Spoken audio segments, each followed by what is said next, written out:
excited about the growth and experiences that we're having in CTE. So let's go ahead and get started today. We want to hear from Chad Marriott. Chad is going to talk about some of our amazing teachers last year that were nominated by their peers. I'll go ahead and turn the time to Chad. Yeah, we have our Teacher Choice Awards. These are teachers that nominated other teachers for outstanding performance and support, etc. We'll just go through the list. I don't know if you can see it on your screen, but I'll just read them off. The first one we have, and I should say, first off, there was a lot of people nominated, and we were able just to grab a few of them. We were hoping to do some kind of awards last year at the end of the school year. We weren't able to, so we thought we'd take an opportunity and recognize great teachers at this point. The first one here is Natalie Wilson. She's from Fremont High School. She was nominated by Megan Barrett as well as Mindy Nish. A few things that were said about Natalie is Natalie sees the value in students being involved in clubs. Because of this, she takes every opportunity to promote her FCCLA and her Pro Start. She is consistently reaching out to students and pointing out their strengths and encouraging them to increase their skills through these various activities in class. She celebrates students' successes and works hard to support them in what they need. It's said that she gets to school, this individual gets to school at 7 a.m. and Natalie's often already there working with students in competitions, and she also stays late to continue to help students. She highlights student skills, works by organizing catering events like Fun Food Friday. Her students even volunteer to help at the district level for different catering options and opportunities there. Natalie works hard to advocate for students. And she does this by building her program in facts. She deserves the recognition for the hard work. Also said about Natalie is she works hard to build her program and knows a lot about what is needed and expected in competitions as she prepares her students. She is a hard worker and does all she can to help her students. Congratulations, Natalie. We'd all clap if we were in the same room and celebrate, but we can all clap in our own, or we can't hear each other. So great job, Natalie. The next one we have is Jennifer Lee. She's from Orion Junior High, nominated by Blake Tanner. Jen is an amazing teacher. She started the Orion chapter of FBLA. She has done an amazing job promoting her club as well as helping students understand the importance of the club and how this helps their future. Rod alluded to this. You're starting to see a pattern here of these kids being involved in these CTSOs. She is always helping students in her classroom, always has students in there working on assignments and having a great time at school. She also helps build a better level, state level education system, and she is helping build the CCA curriculum at the state level. Congratulations, Jennifer Lee. The next one is James Child. He's here at the Innovation Center, nominated by Alex Key. James is an advocate for all students. He demonstrates a strong desire to promote students in their needs and activity, works with the students to support their needs. Often, when I walk into the classroom, I see him with students helping explain concepts. He works with them and doesn't just tell them something. He tries to get to their level and work them to understand a concept. From the students, I hear nothing but good things about Mr. Child. Mr. Child cares about students in all ways that a teacher should. Congratulations, James. The next one is Ben Hunsaker, Roy High School, nominated by Kelly Hells.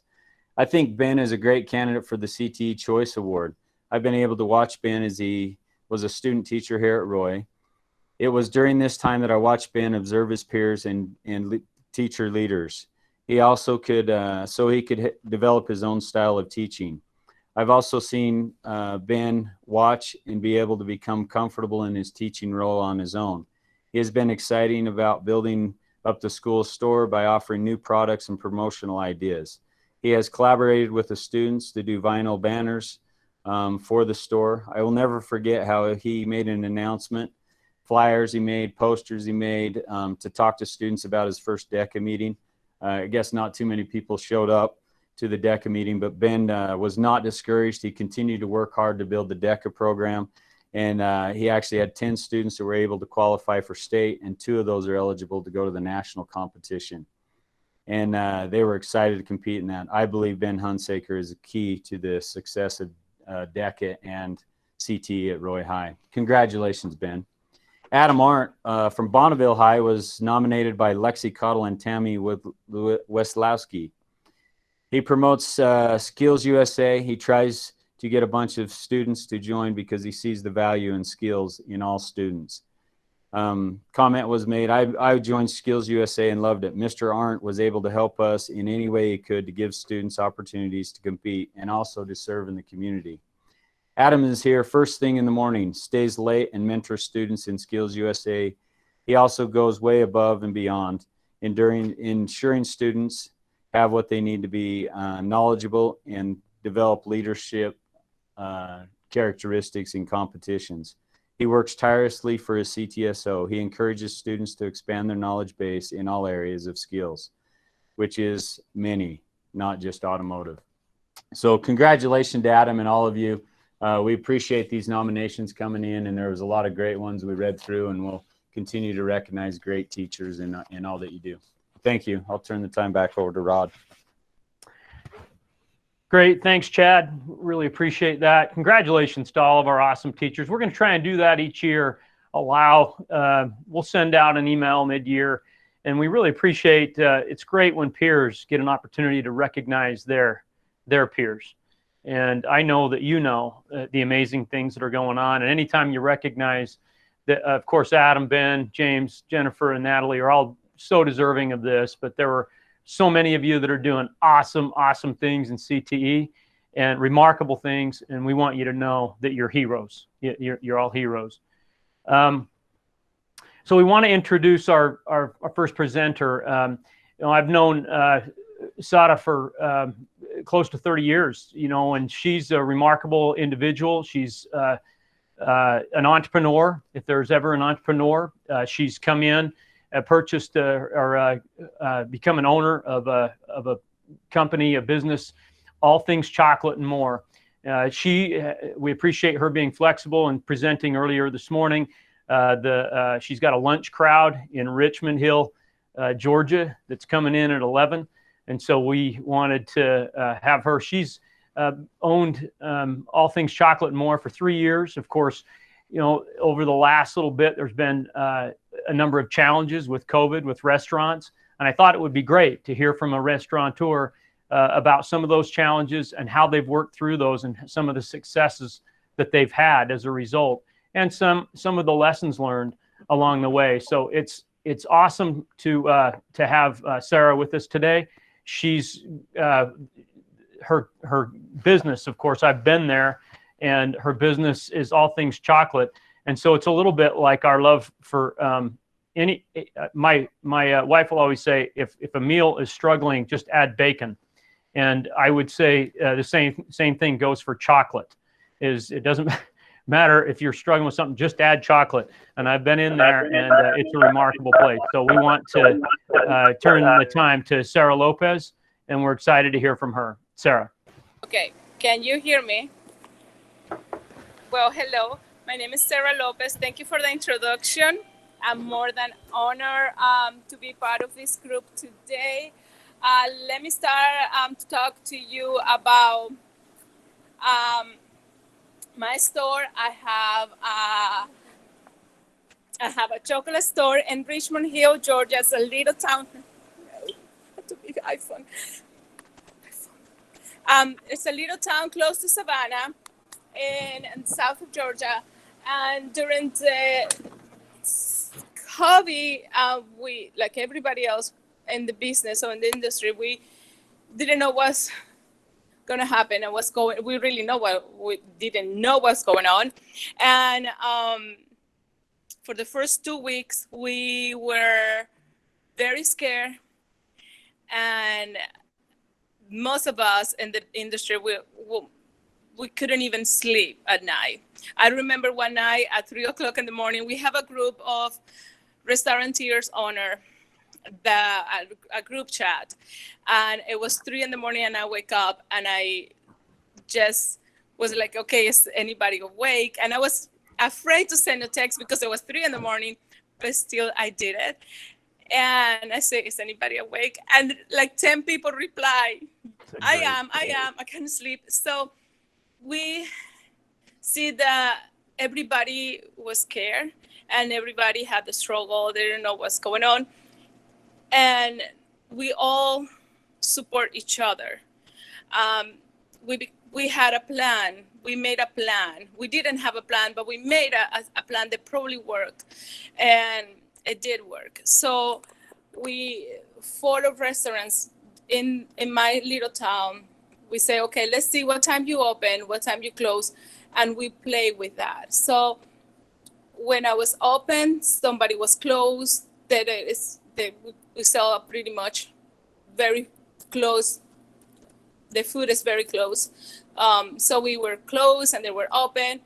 And when we close, we send the people over there. Hey, we close at this time, but you can go to another restaurant. So that way we became not only peers, we became almost like partners. And we didn't see that we were competing with each other. We were just supporting each other. That was one of the things we did. Of course, well, who better than you know that the online classes start hitting every family, and they need food because they didn't know what to do. I mean, you weren't there, so physical, the kids were not in school class. So the kids have now to go online, and the moms and dad were either have to still going to work or have part-time teachers or half-time teachers for the kids. They need food. So we offer them family meals. And the family meals were totally hit. So people were calling us in the morning and say, we need a family meal for 7 or for 5 or for 2 or 3. And on top of that, they say, well, my son's birthday coming, and because of the quarantine, we still want to celebrate what you can do. So we did this cool thing where we make a cake for whoever birthday was, and we posted it on our page,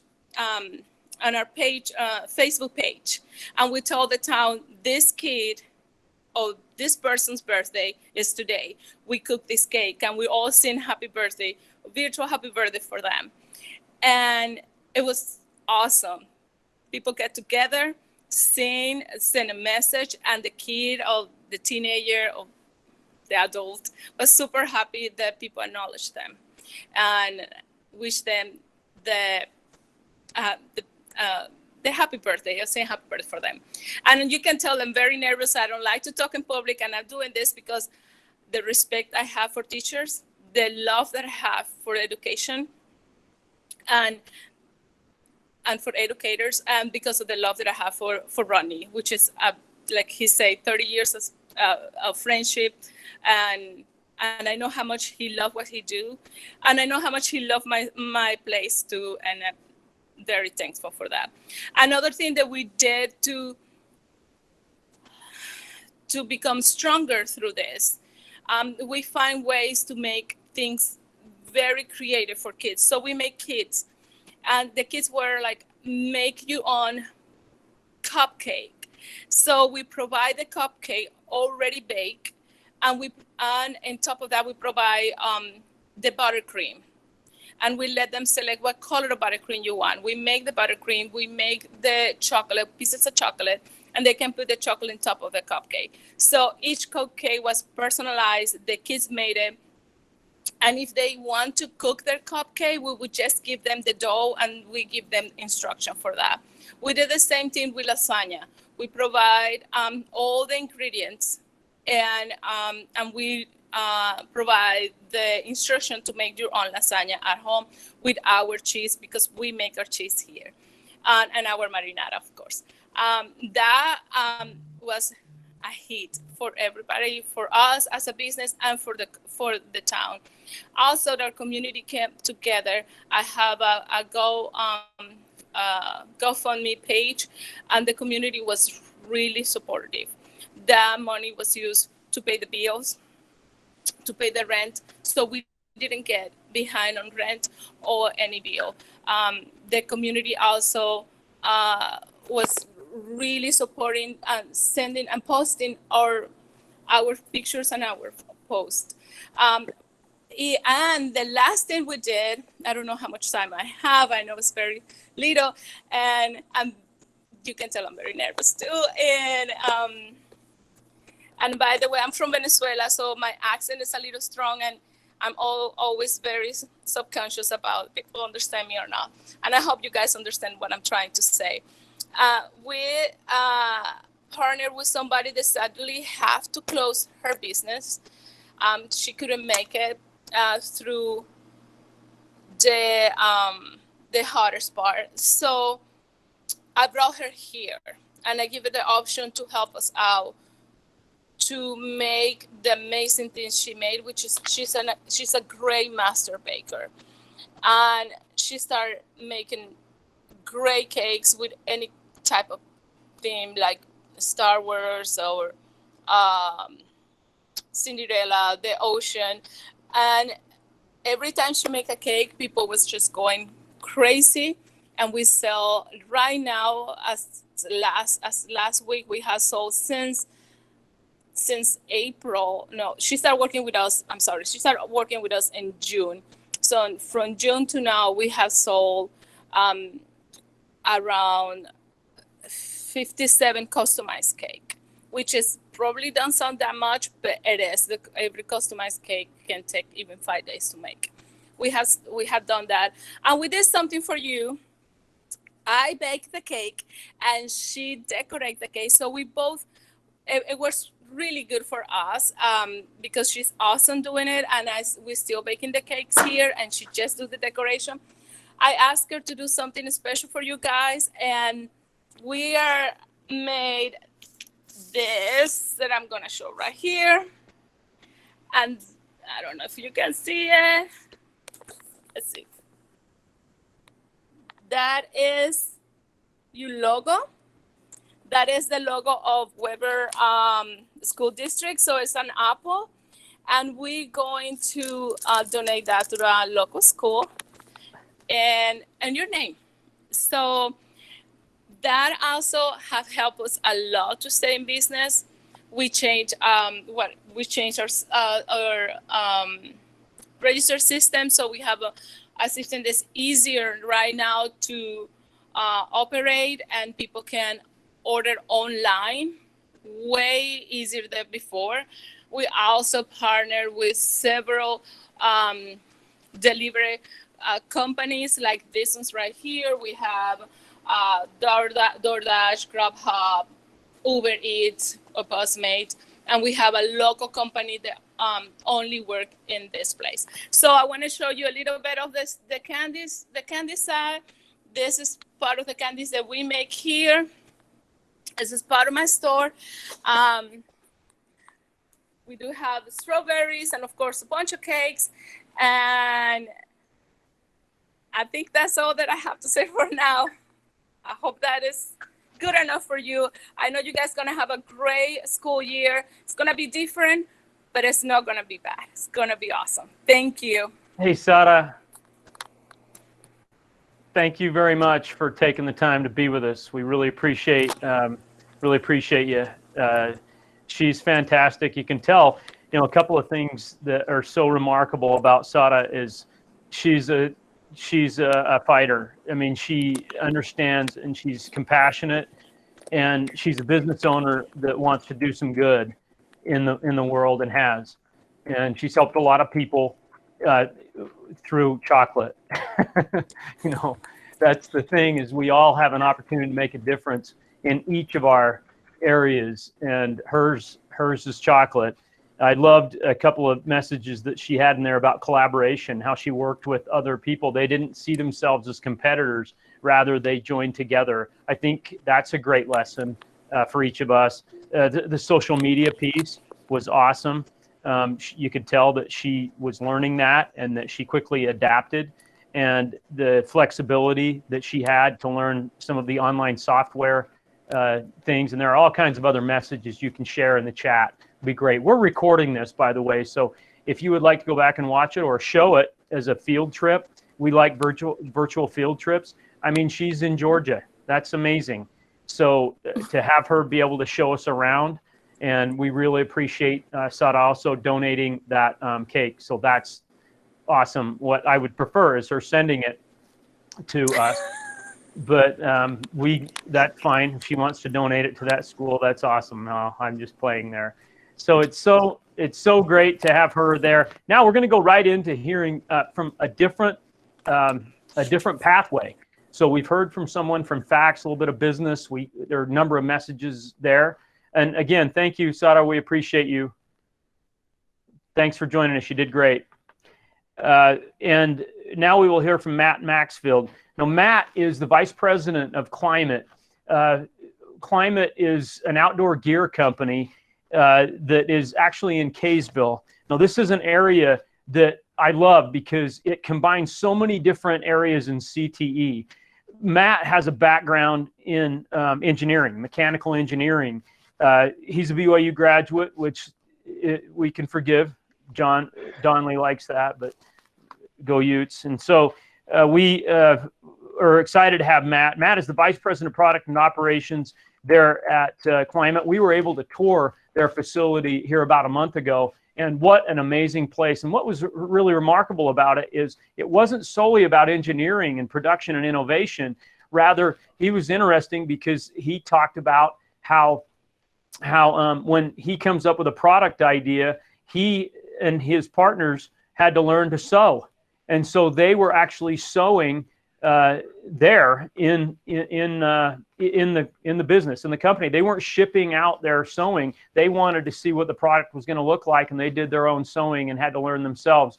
So, of course, this kind of combines facts with STEM, engineering, and some marketing and things like this. It's just a remarkable kind of combination here. So I'll turn the time to Matt Maxfield from Klymit. It's great to have him here with us. Matt. Thanks, Rod. I appreciate the introduction on that. It was a pleasure to have your director and coordinators and some staff over to our facility, and it was fun to talk about STEM and technology and things like that. That's something we're really passionate about at Klymit.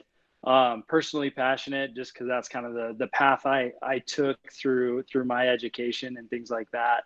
For us at Klymit, the experience is really about helping people enjoy being outside more. There's so many different activities that draw one to the outdoors, and we believe that a good night's sleep when you're outdoors can help you enjoy that experience so much more and be able to enjoy who you're with. And so that's kind of what we've built our company around. And we're local in the community. We're in Kaysville. You've probably seen us driving on I-15 and things like that. And so we love opportunities to give back and to also to serve our local community, and as well as internationally as well. You know, we now distribute products all over the world, which is really fun and exciting for a little company out of Utah with just over 20 employees. So, you know, when Rod asked to share a few different things with you guys, I wanted to kind of focus around a couple different things. And the fall time's a great period for us to be able to kind of reflect. You know, I've got little kids. The anticipation of going back to school is always high, and it allows us to kind of refocus and recheck on how we're doing in the year and plan for the next year. And even as business executives, we're doing a lot of planning for the following year. And this time last year, we were sitting in one of our executive meetings and brainstorming around some different marketing messages. And one of those that kind of resonated with us, that kind of was said, and then everyone kind of latched onto, is it doesn't matter where you are, it matters who you're with.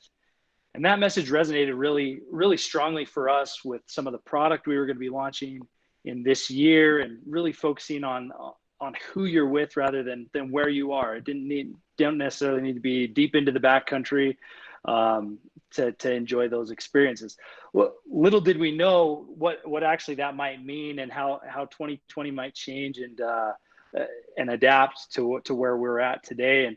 And you know, we were with a lot of people we didn't know we were going to be with for longer than that, with some of the quarantines and things like that. And you know, it didn't matter where we were, but who you're with, it kind of stuck with us. So we had to adapt, though, that message, because initially we had planned to have these great pictures for our catalog of where we were going to be located, and you know, around the campfire, and family or friends and all those things. And due to some of the quarantine and things like that, we had to adapt. So on that slide that was up at the first, you saw a picture of two cute kids and a beautiful woman. That's actually my wife and two of my kids. Me and my daughter were on the other part of the picture that was cut off. But you might recognize that landscape, and if someone were driving by Trapper's Loop, they would have seen this crazy family and a photographer off the side of the road, probably 25 feet, setting up a tent, thinking, why are they trying to camp there? That's not a good spot to go. But we had to get some product images to be able to launch our catalog, because we weren't able to really get out as far as we wanted to do. So we adapted, and now everyone who sees our catalog thinks, man, that's an incredible landscape. And for us internally, we think, that actually is just right off the road on Trapper's Loop. And so that was kind of a fun way that we had to adapt through changing times. If there's really 3 points I wanted to kind of have you guys remember, if anything, today, and it was embrace, adapt, and rise up. We've all had to embrace change, and some of us have embraced it well. Some of us have embraced it maybe with some resistance on how that is. But this quote from Albert Einstein has been one I've heard many times in my life, but it spoke to me on a lot of different fronts. But it says, the measure of intelligence is the ability to change. And for me, and for really all of us, change is inevitable. And how we embrace it, and embracing the idea of change, is really allowing us to establish a solid foundation to build whatever adjustments, realignment, or complete overhaul to our plans or goals or things that might come before us as we're faced with different opportunities for change in our life. And then we, obviously, once we've embraced change, we have to adapt and be able to embrace it, be able to change. And so some of those ways that we changed, the outdoor industry actually is an industry that is really thriving right now. There are more people that are entering in to do outdoor activities that may have not done it in decades even, and that's been a fun part for us to be able to be a part of, and being able to help people who've already loved the outdoors love it even more by providing great products, and then helping new entrants come in. For instance, people trying to find a bike might have a very difficult time this year, because there's been so many people starting that or getting back into that and finding new passions they either haven't known or have once loved and come back to love again. And so some of those changes in the industry has provided some great opportunities for us. We've had to adapt with the same work from home policies, shifting fulfillment, things like that. One of the big curveballs that we were thrown this year that we had to adapt with is we were providing some product for Intermountain Healthcare for one of their caregiver gifts. And we had initially planned we were going to send all these pallets of product to each of the managers, and then they were going to distribute. And then all of the things started shutting down. And about 4 weeks before having to start delivering this product, which was about 5 40-foot containers worth of product, and it was a lot of product. And if you've seen our facility here in Kaysville, you know that would fill it up pretty quickly. But they needed us to now ship all the product to each individual home rather than sending bulk product to managers to then distribute. So we had to adapt. We had to embrace that and figure out some solutions pretty quickly so that we could be able to do it, working with carriers to ship the product, to be able to have enough staff to pick and pack, and then even just be able to have a location to store all of this. Things that we had to scramble and be able to make some changes pretty quickly. And these are the idea of change really is across the board and universal. And you as educators and staff that are helping others are faced with this on the daily, and having to adapt to change and doing so in a quick and simple way. So one of the products I was showing some of the crew that came by was one of our pillows. And this pillow is called our drift pillow. And I like showing product because that's kind of where my passion is. But this product is really simple. And it's almost so simple when we show people, they think, why didn't I do this in the past?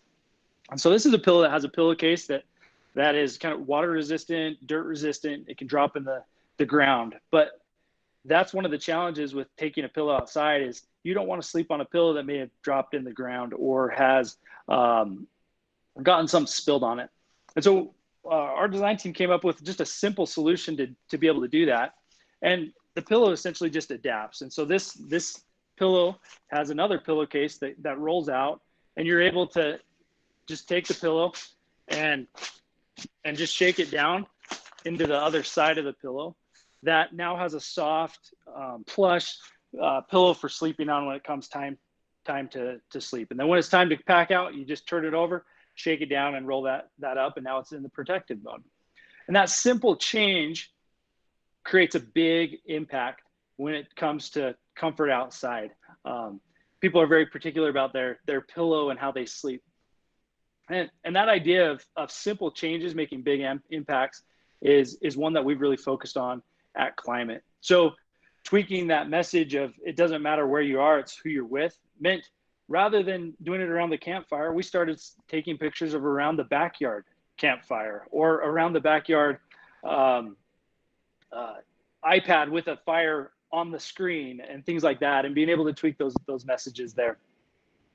And so, as we embrace and then as we adapt to change, it really allows us to rise up and to be able to help others embrace change and to adapt and to be better. And really that is where we start to see greatness, is as we become better each day, and as we're adapting and changing and being better today than we were yesterday. And then, one of the great blessings and privileges of being a business leader is helping others rise to that challenge, and being able to all look back and really reflect on the new heights that we've been able to achieve.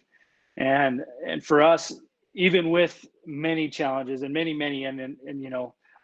I kind of chosen not to focus on some of the challenges, because there's been cash flow challenges, inventory challenges, all these challenges that one would expect with running a business through major shutdowns of the economy in this year. We've found ways to be able to adapt and find ways that we can capitalize on some of the wins, just like Sara was talking about that, and how they're able to look for ways to win and to set themselves apart. And then we look back and see where we've risen to, and get ready to do it again, because change is going to come. We don't know how it'll come, and then that's when we get to rise up. And so I appreciate you guys letting me share a few of those thoughts with you today, and just we're here as a resource. Like Rod said, we love teaching all of those. Matt, thank you very much. We really appreciate you taking time out of your busy schedule to come in. And oh my heck, it's interesting with COVID, the industries that have struggled, and yet some of the industries have increased in sales.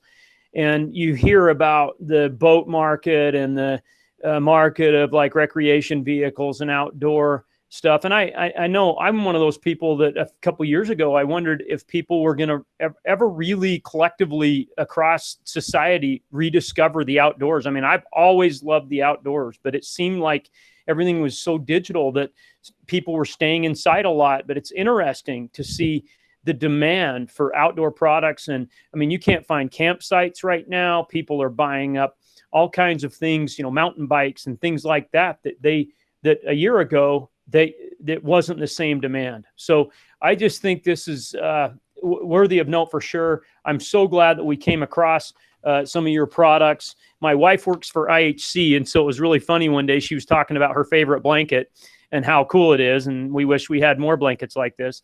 And she works for IHC, and they had actually provided this blanket Klymit had, and we had just had this meeting with Matt talking about trying to do more with making outdoor products in some of our FACS classes and engineering classes. And it's just really ironic that she was like, these are my favorite products. And we ended up talking with Matt and meeting with them. So this is a great message and the other thing is I want to make a note of here is the optimism you hear out of Sara and also out of Matt. You know, the sense that there's a great day ahead. There are challenges, of course, but there's going to be opportunities out there. So some awesome messages there. I'll go ahead and turn the time to Charlie. Again, thanks again a lot, Matt, for your time. Appreciate you. You're welcome. Turn the time to Charlie. He's going to talk about pathways and concurrent enrollment with you today. Go ahead, Charlie. Thanks, Rod. We're all social distancing, which is fun, as we all know. So let me just start out here by talking about our pathways.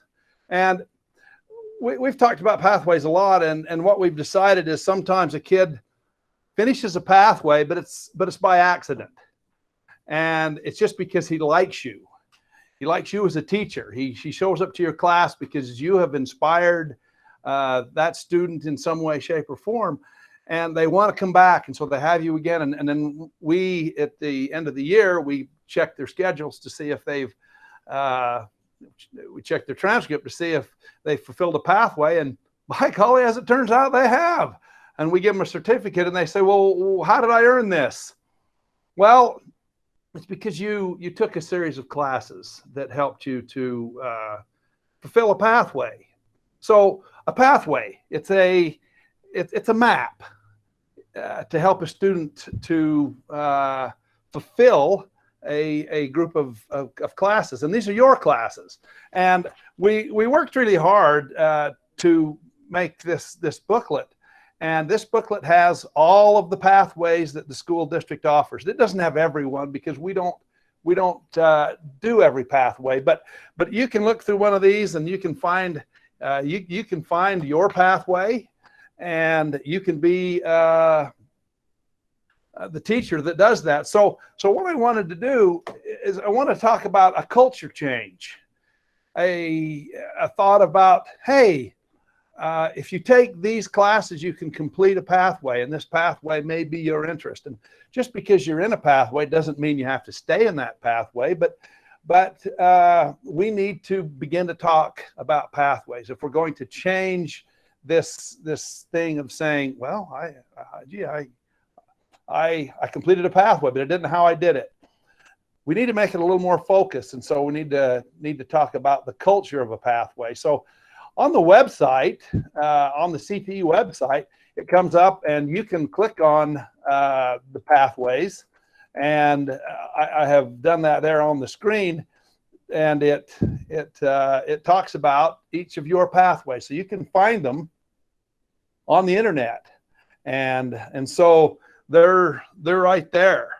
So let's do that. Now, if I were a teacher, I would want to teach the counselors about my pathway. Now, if you're a counselor, and I think about that, you're trying to come up with know everybody's pathway, and if you don't know your pathway, you need to find out what your pathway is. And once you find it, then you can help the counselors learn your pathway. So if I were you, I would say, hey, I want to invite the counselors. I know that they did this at Roy High School with Gayleen Greenwood. She'd always invite the counselors down for lunch, and she'd talk about her pathway and her classes. And that was always a great idea. And we coordinators would, of course, support that. Get your groups together, get the counselors down, and talk about your pathway. And that can be a great thing for you to do.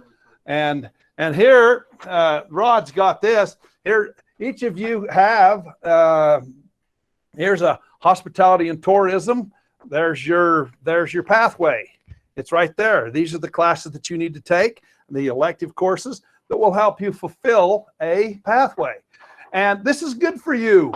Every kid that takes your class, of course, is a number that helps you to grow.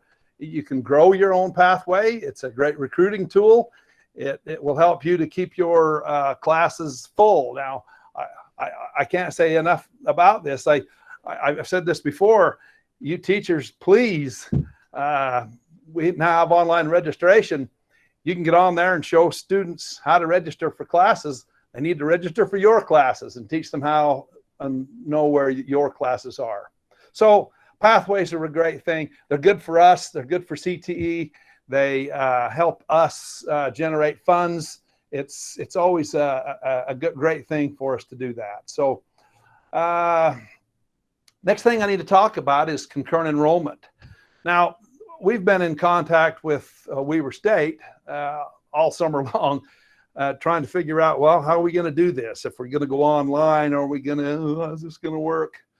Well, Weber State has been really, really cooperative with us.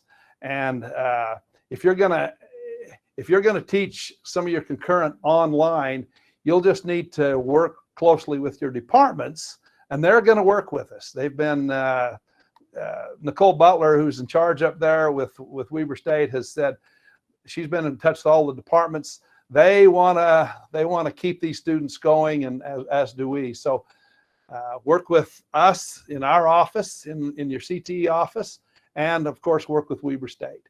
So I want to talk a little bit about concurrent enrollment, in that CTE offers more concurrent enrollment than any department in your school. We're big, which is why the CTE office handles concurrent enrollment.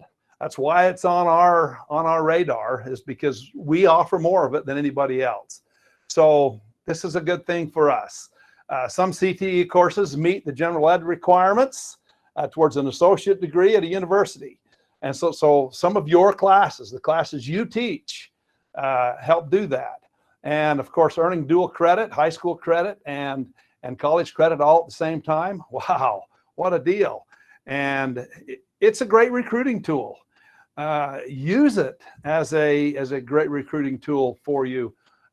When students know that you're a adjunct faculty member from Weber State or some other university, this is a great thing for you to help recruit students who want to move on to institutions of higher learning. Some of us like to call it that. So it's the best deal out there. I mean, $5 a credit. How can you beat that? That's the most amazing thing. When you see a student that has paid $15 for a 3-credit class, and boy, my grandkids, I have grandkids that are off to college. I know that's a weird thing, but when they talk about the cost of classes down at Dixie State, this is where they are. Wow, they're glad that they got concurrent enrollment in their particular high school. So this is a great thing for us. So when compared to different tuition. So anyway, those are the things I have to say about those things. Remember, work with your CTE office and our CTE secretaries. They are great resources. They're in it every day. They're really, really good. I praise our secretaries for helping us out. This is a great thing. So thank you very much. It's good to see you all. I can't wait to see you in our buildings again. Thank you. Thank you, Charlie. Really appreciate that. And if you have questions about any of these things that we're talking about, I'm sure you're going to have some questions. We just want you to know that you can call us after this meeting, or you can reach out during the meeting, whatever it is. We just want you to know all of these topics. We know we're just giving a short synopsis of where we're headed with this, and answering some of the obvious questions, but you're going to have a number of them, and we're happy to answer those for you. So just letting you know that. We also provided some pathway information last year for all of our counselors. So they have a booklet that has pathway information, every one of our counselors, so that they can look down and see which classes fall under each one of those pathways. So we're really looking forward to continuing to expand our concurrent enrollment offerings too. And some of those are going to be online. So we've communicated with a number of you there. So looking forward to that. We're going to turn the time to Becky. She's going to talk to us about skills testing for the coming year. Becky. Okay, thank you. We're going to go straight to the slide. We've got a skills certification program. We don't want to call it the skills test. It is skills certification. Purpose of skills certification, pretty basic again, improving our career and technical education program curriculum and instruction. It's a really good way to keep tabs on how you're doing as far as your strands and standards. Also, it provides student recognition and credentials. We're finding that industry is recognizing our state skills certification process, and we want our kids to have the opportunity to participate in that. We also have the benefit of it promoting college and career readiness, and of course we meet the federal Perkins technical skills attainment accountability requirements through our skills testing. Those are the purposes. Now, why is it important? What's the value of it? First, it is a state-sponsored credential. Again, it's getting more and more recognition regarding industry and how our students can benefit industry because they have done so well on their skills certification.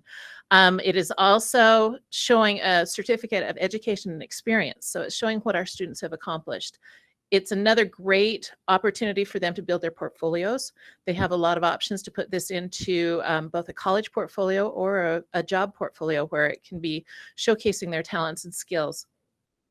It encourages student success. We found that it can be a good motivator when it's used appropriately in the classroom. It's a great way to have kids really focus on how to make things work for them and to be successful in your class. And it also validates the skills that they attain while they're in your classes. So it's the skills certification program. We want to get away from the skills test. It is a certificate that we give our students. Let's go on to the next slide, John.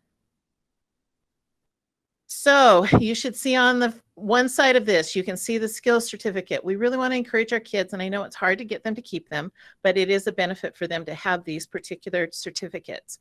We want to ask, what can we do to improve certification rates for students on CTE assessments?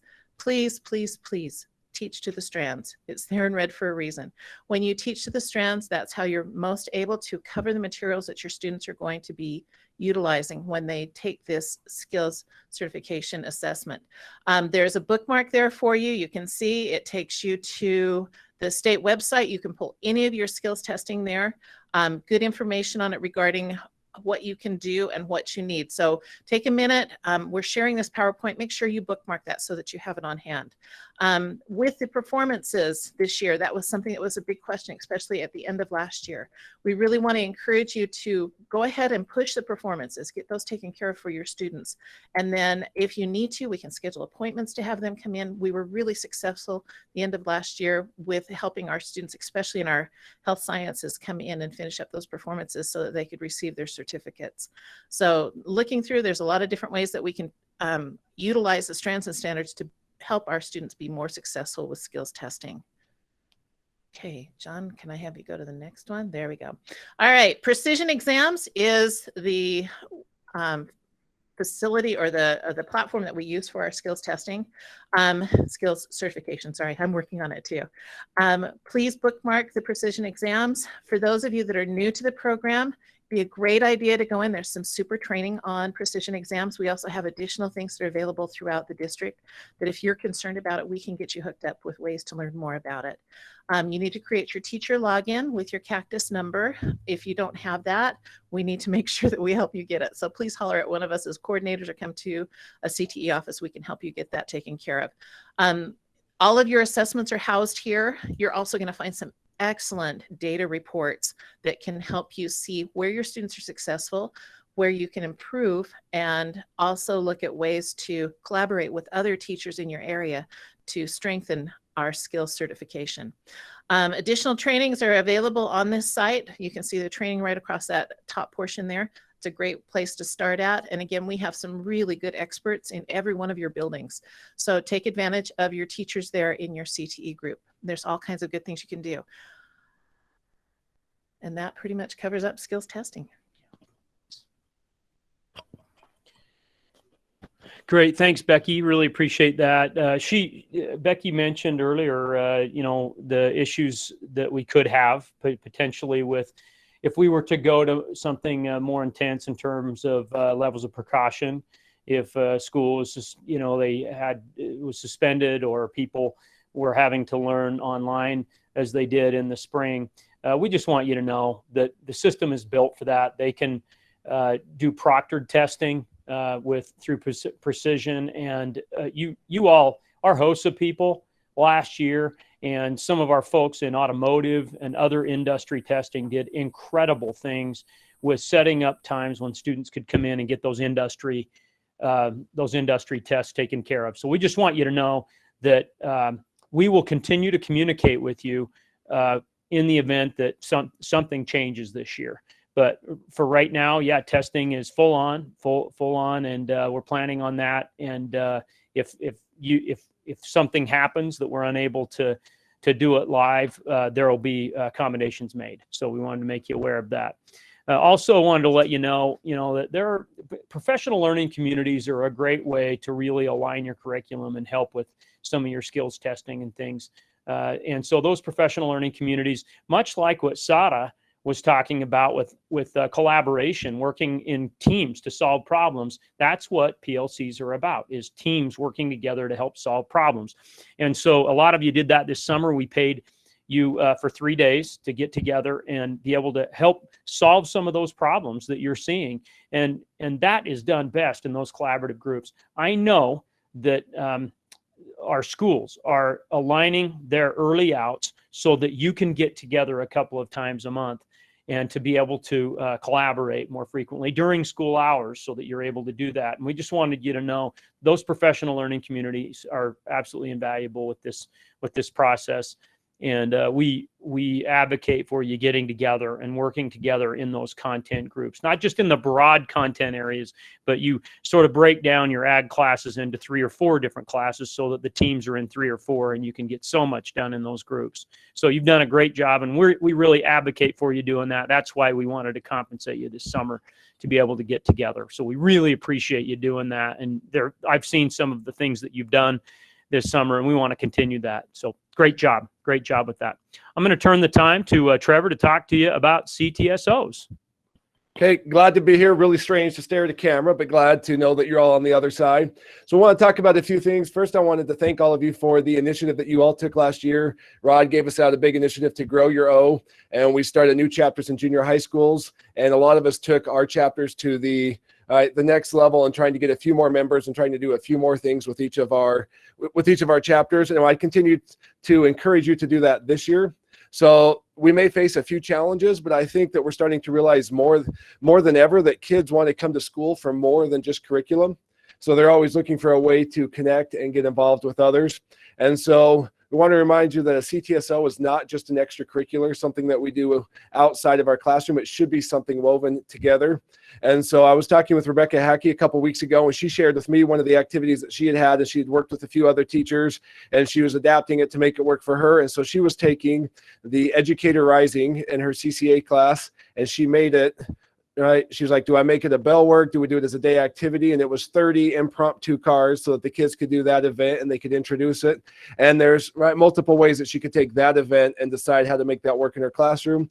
And then we have teachers who take big, large projects and they start to weave that together, that in their nutrition class or in their entrepreneurship class, the project that they're working on is actually a project that they can use later on. So we want to make sure that it's woven together so it's not extracurricular, but it's actually included in part of your curriculum.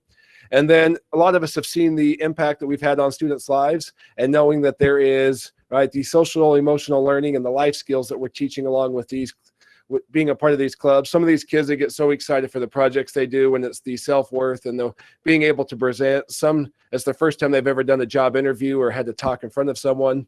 So there's so many ways that we can impact students' lives more than just the curriculum. And so we want to encourage you to reach out and make these connections. And really, it's as easy as integrating a few things into your class and encourage kids to do a little bit more. And so we want to make sure that we're including all of our students. We don't want to limit and say, you don't fit the mold of my club. And so please invite all and every student to participate. And then a lot of times this is a great opportunity for students to feel leadership and get opportunities. You could almost do a service project and take a couple minutes of class here and there to have your students give some input, some thought, and all of a sudden your kids have buy-in to a really cool service project that you're doing and making an impact in their community and feel involved with some of the decisions that are made within the club and within their school and their community. So CTSOs are really awesome. There's always the, how do I do it? What does it look like? But I think the payoff that we have, the return is worth every investment we make into these programs. So we encourage you this year to continue to incorporate it into your classes and find every way that we can help students learn and grow. And if you have questions as the year goes on about the logistics or the how, we're all in this together and we're going to figure it all out. It's a fluid situation, but the thing that we want to stay constant is that we care about kids and we want to make this impact with them. Yeah, we really appreciate, I cannot tell you the impact. You know, we do a thing called Super CTE. Every month we choose a cone. We go to, like, let's say it's Roy, the Roy cone, and we'll get students from Roy Junior and Sandridge and also Roy High School, and we will recognize those students, and their parents will come in and we'll feed them lunch, and we'll hear their stories about what great things are happening in CTE and why they were nominated. And invariably, every one of them talk about the impact, not just in class, but in their CTSOs.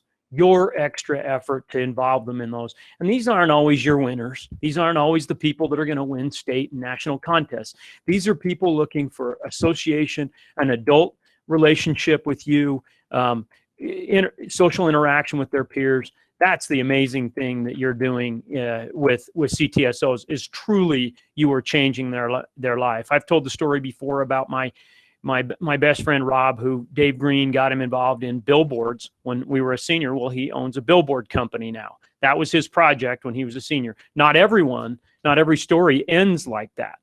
That would be great, but that's not the summum bonum. In fact, most of the stories are just about associating with other students and being a part of something and feeling that affiliation. And that's the difference that you can make. So I feel so strongly that we have the solution to a lot of the things, especially during this COVID time, that students need. And that's just that affiliation. You can do that virtually. You can do that in person. And we'll need to be flexible with that during the course of the year. And I know the state's planning on doing different things with their affiliations as well, between fall leadership and contests in the spring. We'll have to see, but we're going full speed ahead and getting everyone membership as much as we can. Bill is going to talk to us. Bill Grill's our new CTE coordinator over internships.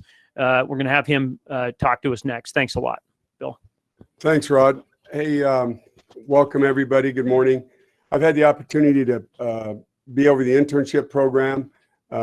Basically what we're doing is kids that are credit rich, their senior year, some juniors, we're trying to place them with partners in the community for career exploration. These kids will work with these partners, or work with their counselors, adjust their schedule accordingly. The internships can be morning, midday, afternoon. Currently this summer, we've placed over 100 kids.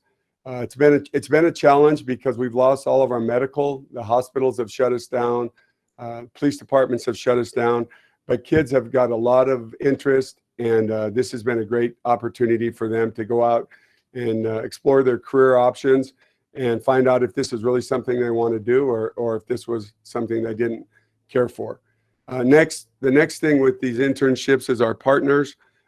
We've got some wonderful partners. Jeff Meyer's done a wonderful job creating a team of partners that are willing to work with Weber School District. We've also been able to pick up quite a few more partners, and they're willing to work with our kids. With this COVID, a lot of these are essential workers. So if we do end up going remote, these kids will still have an opportunity to complete their internships with these partners and finish their career and get their credit. And then lastly, the state's really made a change on the curriculum here. And we had to get rid of like our critical workplace skills classes were something the state got rid of. They've developed their own curriculum, so all the curriculum and all of the districts across the state are doing the same thing. One of the big things they're pushing is a LinkedIn account for all the kids. This platform will let them build their resumes and all of their academic and awards they might be getting. And when they're ready to move on, this account will be, or this LinkedIn account will be set up, and the kids will be able to start networking for jobs after they get through college. And some of them might take the career path of a welding, something in the CTE department that'll help them, and then we'll be able to help them move on and get a job. So if you have any questions on student internships, feel free to call me. There's a facilitator at each school Find out who your facilitators are at the school. Please direct the kids to those facilitators. They'll call us and we'll get those kids placed. These are semester-long internships, and we thank you for all you do. Have a great day. Thank you, Bill. Appreciate it. And you know, every one of our programs are remarkably important, but I can tell you that our internship opportunities are so critical to students, and we want to continue to find opportunities for students in some of our lesser, in some of the areas. We have had a lot of interns in the area of health, for example. There's a great demand for people in the STEM areas, and some of our teachers, teacher education programs, and a number of other programs, computer science in industry. But we can do a better job at trying to get more of those students internship opportunities in some of those areas. And so as you see opportunities in your classrooms for students that have an interest in those, reach out to your CTE offices, because the facilitator is in your school, they're in your CTE office, and they can help facilitate that. So we are absolutely on board with trying to continue to grow these internship opportunities district-wide. So really appreciate your support with that, and let you know, a lot of you, I know when I was teaching, I didn't know that our students could do internships. I was facilitating those just as a teacher with our industry partners that were guest speakers.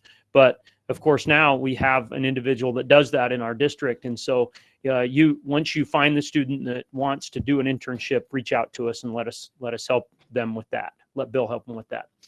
I'm going to turn a lot of your questions, many of your questions are going to surround COVID and the return. And so I'm going to have John talk a little bit about that, and a number of your questions, hopefully he's able to answer. But the questions that you might have specific to your school are going to best be coming from, or best come from your administration. But there are some unique challenges with CTE in some of our areas, and I'm going to let John talk about those. So, John. Okay, thanks, Rod. Hey, so some exciting speakers today, wasn't it? Listening to Sara and Matt kind of got me excited to work with everybody again and get back in the saddle, so to speak. Big message for this year is just flexibility, adaptation, and just hit the door running. Just do the best you can. So like Rod said, there's lots of changes with COVID. There's lots of things, lots of discussion about it. You've probably seen the 7 steps that the district sent out, or the 7 areas to be considered, to be concerned about: movement, duration, proximity, group size, respiratory outlet, touch, congestion. The district hasn't set any definite hard lines into this stuff because it has to be flexible to meet your needs and your students' needs and your class's needs. So we just want to make sure you're thinking about those things. Think about how big should a group size be? How often should they be together? How long should they be together? They recommend groups no longer than 15 minutes, and then give them a break and then come back together again. Also, one of the big things is sanitation. Make sure you're sanitizing the touch points. The custodians throughout the district are supposed to be sanitizing every classroom every day. How much more you have to do after that, it depends on the class. Depends on how much kids are touching different things and what's going on in your classes. One thing is seating charts are a big thing I would recommend. Make sure give the students the space. They might want that for oh, my mind just went blank. Contact tracing. So if the kids are in the same seat, they know who they're sitting by every day. That helps with contact tracing, things like that. Safety glasses in your shop classes. We have to have safety glasses on. You still have to wear your masks. One little tip that a scuba diver gave me was Dawn dish soap helps your safety glasses not fog up. So something to try. We want to make sure the kids are going to be using equipment safely, but we still have to have the masks on and do the best that we can. There's not going to be any COVID police coming around and making sure you're following all the rules, but just keep the spirit of what we're trying to do. Keep the kids safe. Please err on the side of caution. Don't just ignore all the safety guidelines, but try to do the best you can. Have hand sanitizer in your room, have it available, show the kids that you're using it often, have them use it often. So yeah, just do the best you can. We know it's a crazy time. We're all in this together, but you know what? We're going to get through it, and it's going to be a great year. I also want to talk about industry relations. Sometimes we think because of COVID and different things, we can't have industry in our classrooms. That cannot be farther from the truth. There are so many great things that we can do with COVID, with our industry partners, that we want to make sure we're doing. First of all, we can do virtual field trips. Wayne called it last spring. He did a great one with his TSA CTSO club. He had a guy from Park City, a contractor, who took an hour in his lunch break and walked around his construction site and showed the kids all the different parts of what he's building and how he's building it.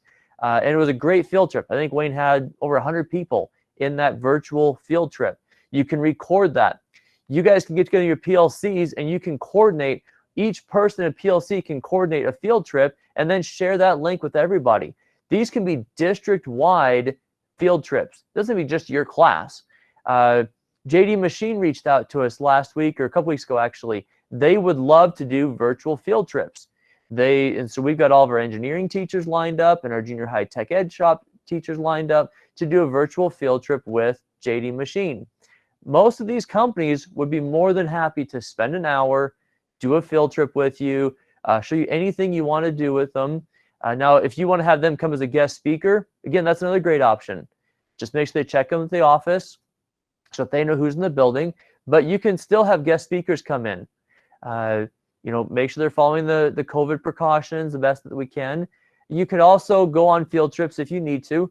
Now, we're not saying you can't do any field trips. Just if you're going to do a field trip in person, make sure that you're being aware of, okay, how many kids can put on the bus safely? How can we social distance? You still need to have your masks on. Like, there's still those precautions to follow, but we can still have lots of industry support. We're still going to have our advisory committees going this year. There's a lot of stuff going on still. So it's going to be a great year. Don't let COVID slow us down. We just got to make sure that we work around it a little bit and make sure that we're flexible. Make sure that you are doing everything you can to make it a great year for the kids and for you. And that's all I got, Rod. Okay. Thank you, John. Appreciate it. Brock, are you on? I'm here. Okay. I just want to take this opportunity too and let you know a number of the questions that you may have surrounding the return with COVID. And I'm talking about, of course, business with keyboards, computers, some of the other things that we're talking about, daycare issues, questions surrounding daycare drop-off and pickup. Some of our shops, the things that John brought up affect each one of you, our school stores.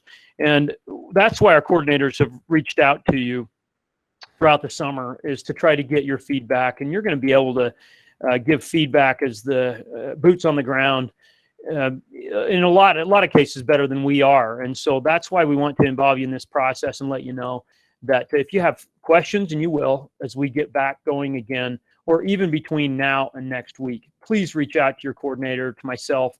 We're more than happy to help you with those things. Okay, so we know that there will be questions.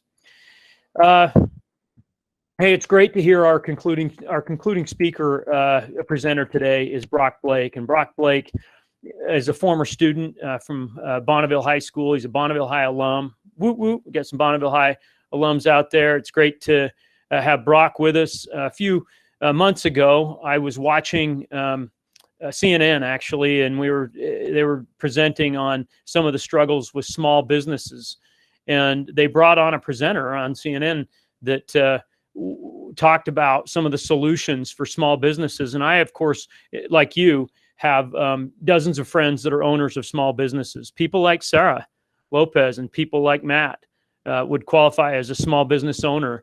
And so I think at the time they said there were like 80% of the businesses out there were small businesses. And I was amazed at that number. And so as I listened to this, they brought this presenter on. I as soon as I saw him, I said, well, that's Brock Blake. That's a former student of mine. And so it was wonderful to see him. I know he's doing remarkable, amazing things. He's the founder and CEO of Lendio, the father of 4 kids, and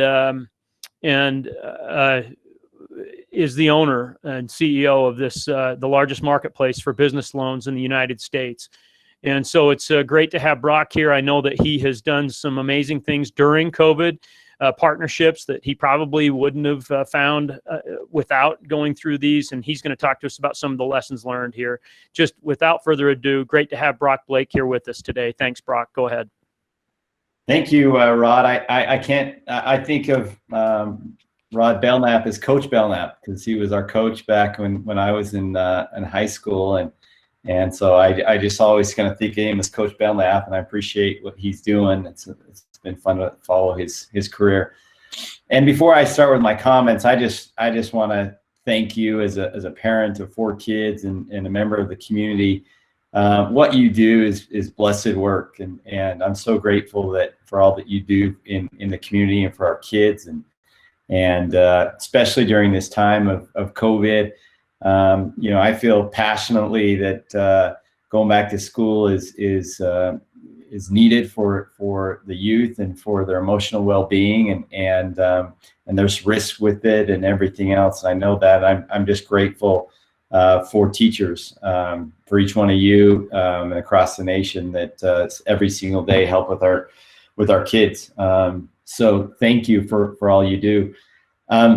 My kids went back to school yesterday, and with masks and all. My youngest is 6 years old, and she was worried about wearing a mask all day, and it happened, and it worked, and today's day 2, and everything's good. So we'll see how this goes. I just have a few minutes, and I'll tell you quickly about my story. Like you said, a proud alum of Bonneville, and I've gone on to being an entrepreneur. We have founded the company called Lendio, and basically we help small business owners across the United States get loans. We call it fueling the American dream. Millions of business owners have this dream to grow their business, but they need capital to do it, and we're helping to make that happen. And it's kind of like use Expedia for hotels, or you use Yelp for restaurants. You would use Lendio for business loans to go online and comparison shop. Coach Belknap asked me to talk about being adaptive during this time of COVID, and I just thought I would just share a brief story with you, and hopefully it is beneficial. As we were at the beginning of this year growing our business, every single month, every lender that we worked with was wanting to do more and more loans, and we have this track record of pretty impressive growth, and we were having record months, and all of a sudden in mid-March, that started with Rudy Gobert and the cancellation of the NBA, and then President Trump announced that they were going to do some big SBA initiatives and all these things because small businesses were being affected by COVID. And all of a sudden, overnight, we went from hundreds of lenders across the country that were trying to do as many loans as they possibly could to they stopped lending. Every day we'd hear from a new lender, sorry, we have to pause. Sorry, we don't know how to price risk right now because businesses are being affected. There's these quarantines that are happening. And so it went from this tremendous growth up into like this cliff, just dropped off, and no lenders in the country wanted to provide capital to small business owners. And that was a painful moment for us. As this was happening, we were watching what was happening in Congress, and we knew that there would likely be a stimulus package. So I started watching this closely and started to recognize that Congress was going to pass this stimulus package to allow every business owner in America that had employees to qualify for what's called a PPP loan, a Paycheck Protection Program loan. And being an entrepreneur and having this technology that we've built and helping small business owners, we were very passionate saying we need to help as many small business owners as we can to get a loan. We were a few weeks early, but we had this foresight to say, let's do everything we can and go all in. We're going to completely adjust our business to go from all these marketplace of all these loan products to we're gonna help business owners and lenders fund these PPP loans. So in a matter of 2 weeks, we took all of our technology resources and all of our engineers and everything else, and they started guessing around what the Paycheck Protection Loan Program would look like, and so we could take it from a paper application to an online digital application. And we built that, and then we realized, man, this opportunity is going to be so much larger than we currently have. We feel like we need way more team members. And in a matter of a week, we posted it online and got the press, and we went out and hired 225 new employees. The problem is that none of us were working in the office anymore. So we were going to have to hire the 200 employees, train the 200 employees, and get computers into the hands of 250 new employees, and they were all working from home. And so as this buildup was happening, and when they were going to launch this PPP loan, the night before it launched, Treasury announced that the application that they had released to get a loan was they had tweaked it and changed it. The night before, we'd done all this work and built all this up, and the night before they changed it completely. So my team spent the entire night coding so that the next morning when these Paycheck Protection Loan programs started, we'd be ready. And they did, and they got it done. So the next morning it launches. And we weren't sure if we were going to see 100 customers or 1,000 customers or 10,000 customers. But that was the time when I was on CNN, I was on CNBC, we were in the Wall Street Journal, we were in New York Times, we were in Washington Post. Every major publication in America was asking us about these paycheck protection programs and how's it going to work, and how's the SBA going to handle it. So it was one of those where you see those commercials where you think, okay, you get one customer, and then you get 5 customers, and then it just like blows up. In the first day, we had 50,000 business owners that came and signed up to our website to get a paycheck protection program. In the first weekend, the SBA had more demand for loans than they had had in the previous 14 years combined.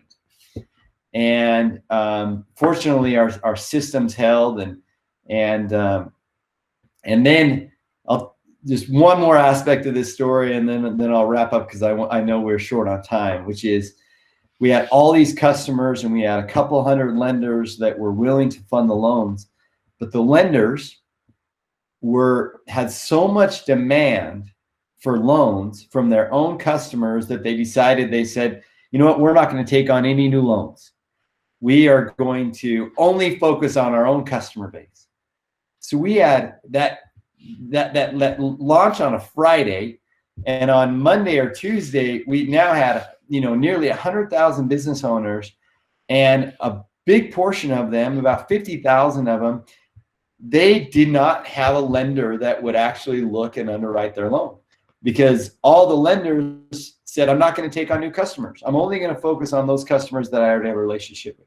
So if your bank didn't have an SBA approval, or they chose not to participate in these SBA loans, you were at a disadvantage, and you could go. You spent your whole life, your whole career building this business, and it now could go under because COVID and because your bank won't offer an SBA loan. So at that point, we were flying close to the sun. I mean, it was either going to be we were going to find a lender to help us fund these loans, or we were going to crash and burn, because we had a lot of reputation at stake. We had all these business owners depending on us to help them get that loan, and we just scrambled. We were reaching out to every lender we possibly could, saying, "Hey, will you take on new customers? Will you fund these business owners where their bank won't fund it?" And finally, it was Tuesday night. It was literally 11:30 at night. I was on the phone with a lender. It's a large non-bank SBA lender. I cut a deal 11:30 at night where we would give up some of our economics. We didn't care if they would be willing to fund these 30,000 plus customers. And we got a deal done that night. We worked through the night, got the agreement done. The next day, we sent them 30,000 customers. They got approved for the SBA. And anyways, there's some crazy other stories along the way. But it was, we saw this opportunity. We were going to change everything, our technology, our team, hire 250 employees, do it work from home. And in the end, we ended up helping 107,000 businesses secure a little over $8 billion of PPP loans. 8 billion, not with a B. And the stories that we got from these customers, the thank yous, I mean, these are friends and family members and church members and old high school buddies and college friends and businesses all across the country that said thank you for literally helping me save my American dream.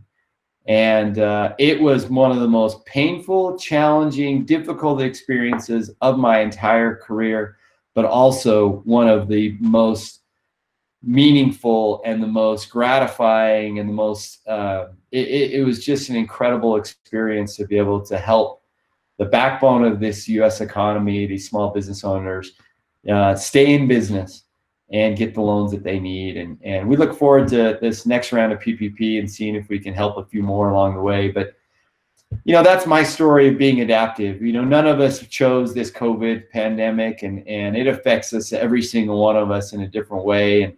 But life goes on. We have to figure out how to take it and adjust and make an impact on the lives of, whether it's students, it's business owners, it's other people in the community, and be that example and be that light. And you know, we tried to do our best, and we made mistakes along the way, but it was sure worth the effort that we put in. So anyways, thank you for what you do. Sure appreciate all that you are. You're an inspiration to me, and I look forward to seeing the impact you have on the lives of students. Hey, Brock. Yeah. You know, I'd be lying if I didn't say that, you know, as you get a little, I'm in my 26th year of education. So I knew Brock a few years ago at Bonneville. And I can't tell you how grateful I am for this profession as I age.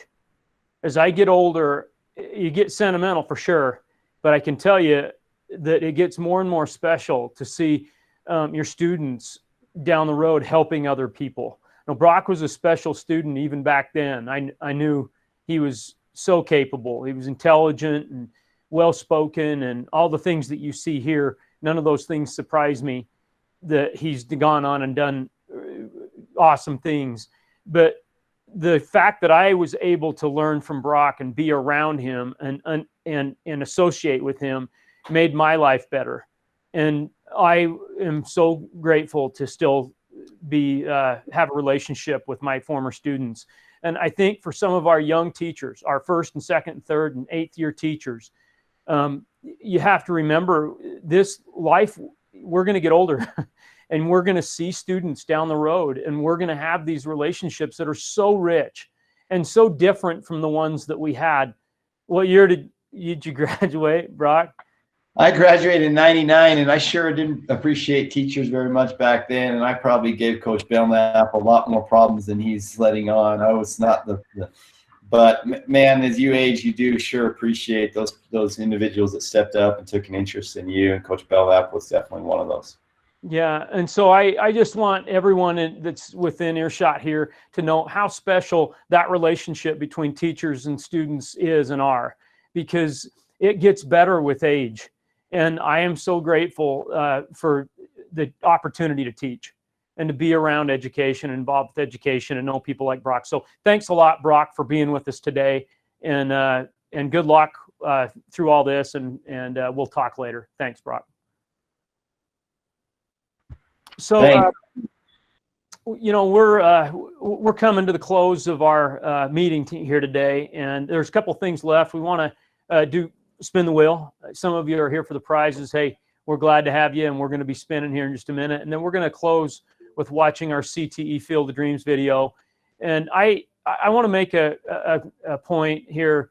First of all, each one of you are going to get a bag, and the bag has all kinds of cool goodies with it. We appreciate Susan putting these bags together. Your coordinators are going to have them in your offices or in your classrooms, and we're so excited about that. So we appreciate Susan putting those together, and each of you will get those. And the metaphor there is we've got this. It's in the bag. And so we can do these great things as CTE teachers. I know you're up to it, and you've already done remarkable things. But I personally want to tell you how grateful I am to work with each and every one of you. This is a great profession. If I could hit reset, I'd do it every single time. It's inspiring. It's new every day. It's challenging. You get to make a difference in students' lives, and you get to associate with industry. You're at the forefront. Never has CTE been more relevant than it is right now. And you can see that in opportunities for students. I want you to know that I couldn't feel stronger about the importance of CTE. You have all of our investment from our coordinators and myself in these programs, and the energy that you put into it, and the passion that you have, and the relationships that you're making with students are irreplaceable. And I'm so fortunate. I feel like it's my first year of teaching every single year. And, you know, Charlie is within eyeshot of me here, and he's in year 38 this year. And when I'm around Charlie, it's like his first year. And so that energy that you have for kids and education is so contagious, and I'm grateful to work around you.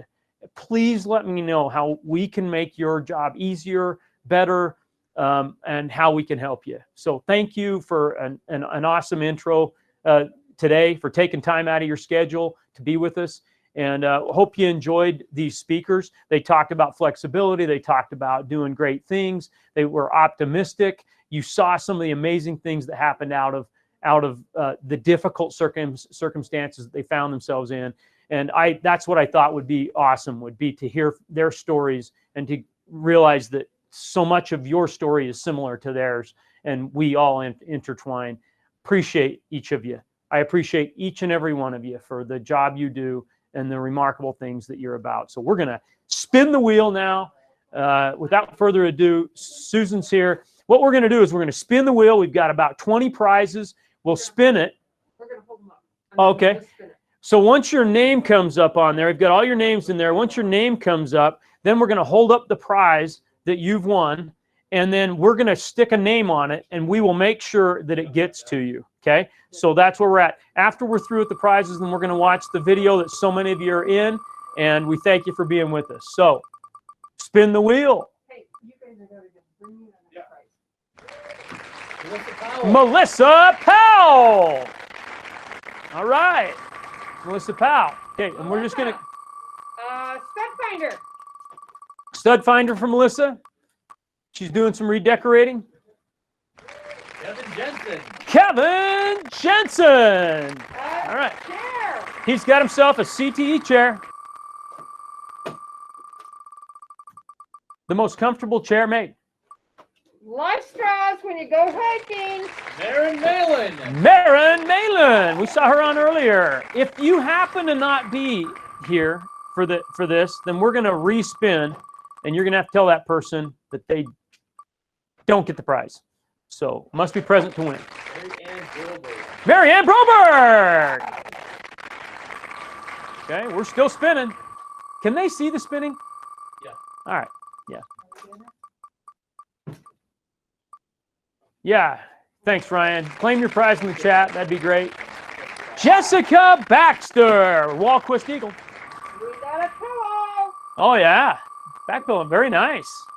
Very comfortable. Okay. Moving right along. We got another pillow. Another pillow. Mary Kay Hall. Mary Kay Hall, Fremont High School. And who's up next? Cotton rope bins. Cotton rope bins. Kelly Kraus. Brand new teacher out here at Weaver Innovations. Straight from Texas. A personal air sanitizer. Air sanitizer for those who believe in Sara Kramer. Awesome. Wow, some of our new teachers are scoring here. Glad you came. CO2 detector. Chris Mogg, Roy High School. RRRY. AALS. Some more cotton rope bins. Cotton rope bins. And Tina Pate, Roy Junior High School. She's got a new school over there. Congratulations to Roy Junior. They've got themselves a new school. Some garden art. Garden art. Some flags. And we're going to spin again on that one. Spin again on that one. Garden art. And the winner is Arnie Arasati. Some garden art for Arnie. Another chair. Oh, got a chair. CTE chair. Rest and relaxation for Austin Butler. Congratulations, Austin. Got another chair. The BYU chair. Woo. Oh, yeah. We got the blue now. Tyler White. Is he a BYU grad? Okay. That's appropriate then.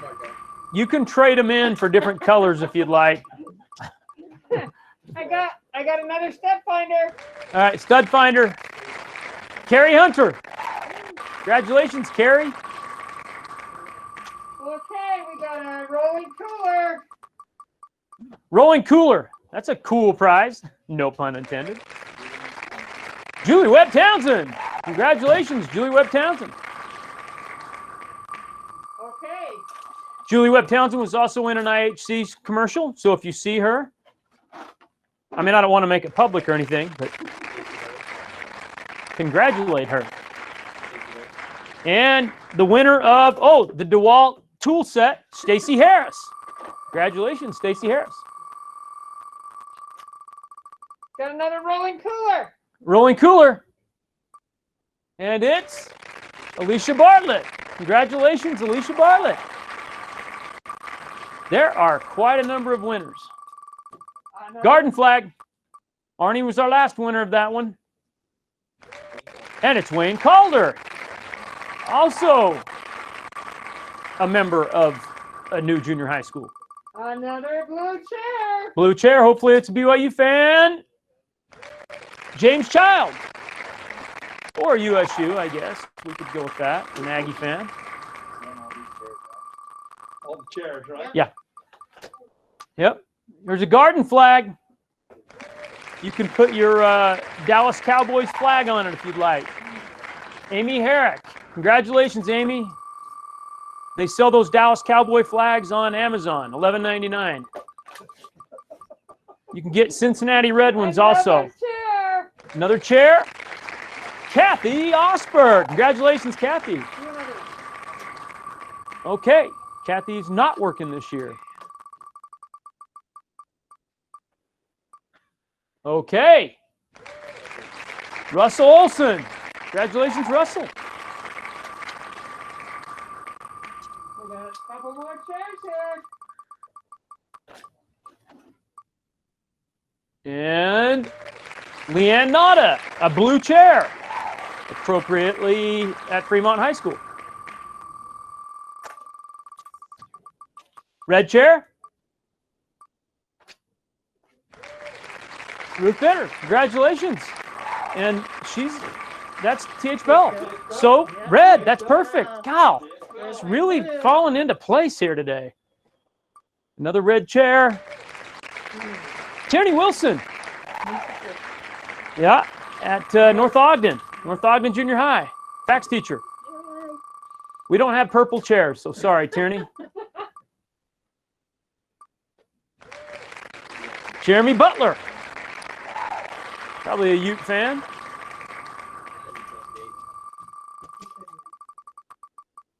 Okay, another chair. We've got some chairs. Cooper Remkes.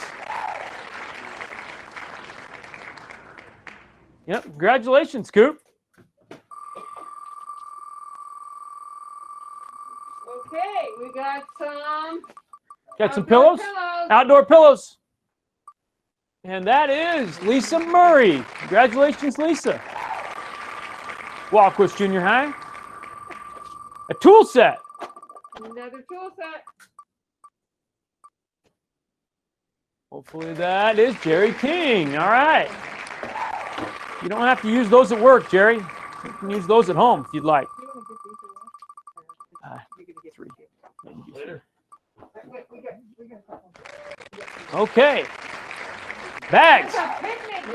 Picnic bag. An insulated picnic bag. John, Logan. She's in Logan now. Yep. Okay. Got a picnic bag, and that is... Oh, it could be, and it is Ryan Young. That's who I guessed would win that one in my mind. Congratulations, Ryan Young. And we got a sure can. Got a gas can. Gas can. New design. And that's Jeff Moore, and we had it made in red, Jeff, for Roy Junior High School. So. And that was partly, some of this was done at Weber High School. Some of the stamping was done at Weber High School with Elliot Hedgepath. Yep. What a guy. Yep. Thank you, Jeff. Another chair. Winner, Shanna Campbell.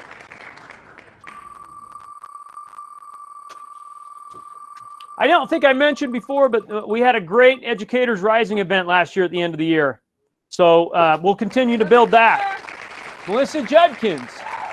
Yeah, so welcome to all of our Education Pathways teachers today. Didn't mention that earlier, but good to have you. And a great year planned. Steve Filiaga. Yeah.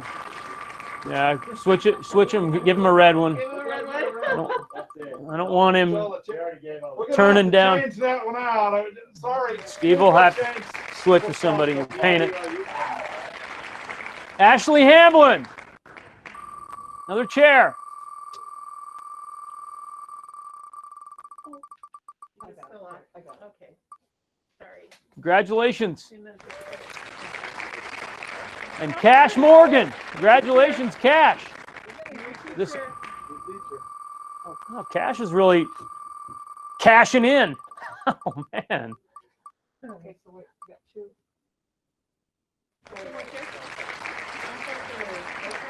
Sean Potiker. John Potiker wins 124 meals. an emergency food supply. Emergency food supply. Awesome. If things go south, give Sean a call. Yeah. Okay, our final prize is we have a Minky blanket. Minky blanket coming up right here. Yeah. Emily Ackerman. Congratulations to Emily Okerlund. She just won a Minky blanket. And it's a real Minky blanket. Okay, so are you going to tell them that if we check the list and they're not here, we'll respin so they may still win?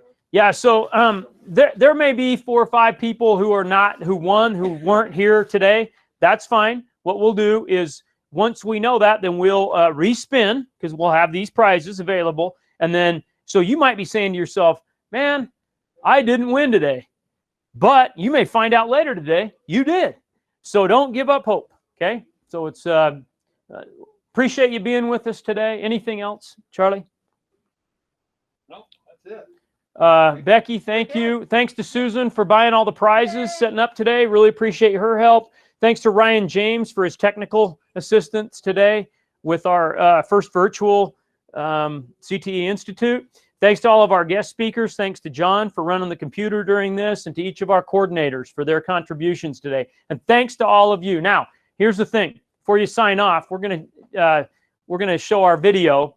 I want to preface it by saying this. As baseball came back this year, a lot of people started sharing the old Field of Dreams speech about baseball, and I couldn't help but feel a sense of relief seeing baseball come back. But in doing so, I thought about how similar how much students want to come back to school and parents want them to come back to school, and how we are longing to get back, and how the similarities were between the two of them. So we kind of wrote a script, put it together, and bounced it off a couple of professionals, and we had this script that was about education.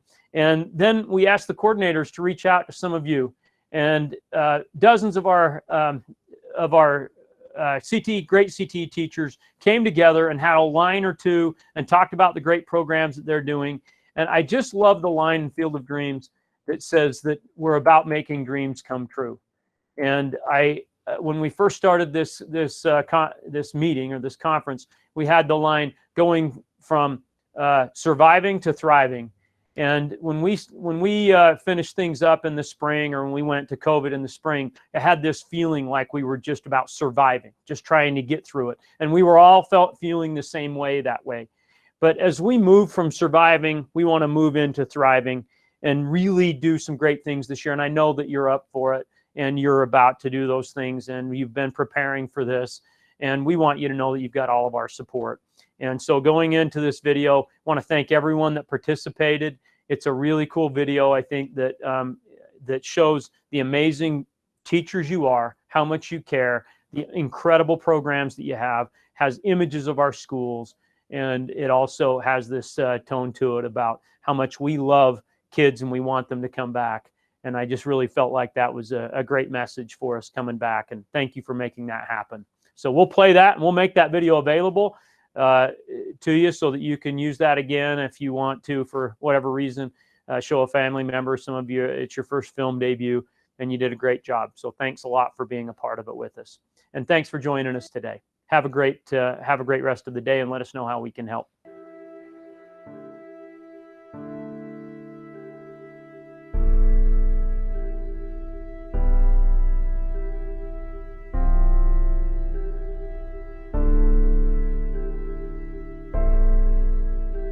Ray, kids will come, Ray. They'll come to Weber School District schools for reasons they can't even fathom. They'll get on a bus, they'll ride their cars, and they'll get a ride. Pulling into the parking lot of the school they missed. They'll arrive at the front doors welcomed by so many. As innocent as children they will come. Longing to see their friends and the people they grew up with.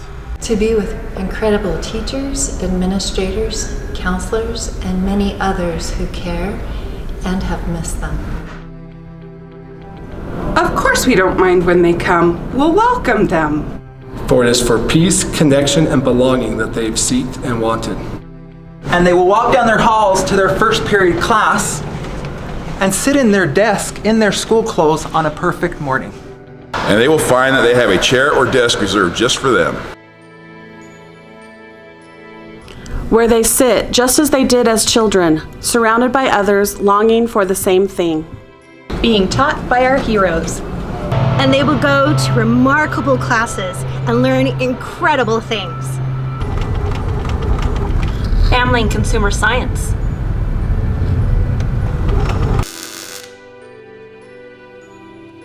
Welding technology. Marketing and retail. Construction management. Automotive technology. Greenhouse management, plant soil science. Creating. Education and training.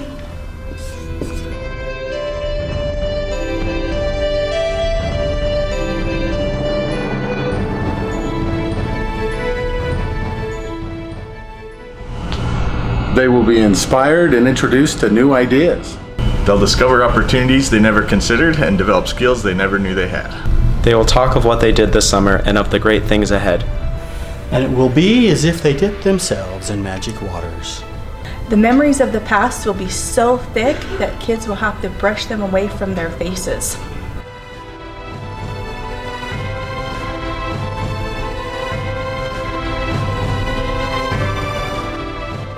Kids will come, Ray.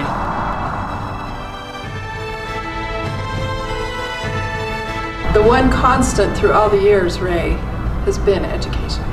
America has rolled like an army of steamrollers. It's been erased like a blackboard, rebuilt and erased again. But education and learning has marked the time. This school, these classrooms, the halls, shops, stages, and these fields.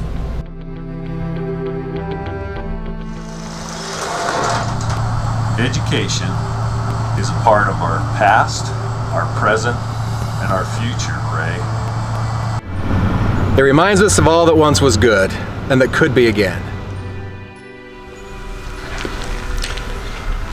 Oh, kids will come, Ray. Kids will most definitely come.